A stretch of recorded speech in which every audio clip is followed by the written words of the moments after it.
Here I have Motorola Moto E22, and today I'm going to show you how to turn off front camera mirroring effect on this device.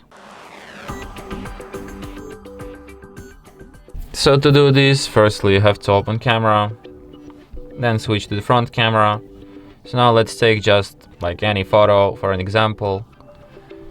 Now I'm going to show you how you can disable it. So you just go to settings and find this selfie photo mirror option here. You just disable it like this, and now you have this feature disabled.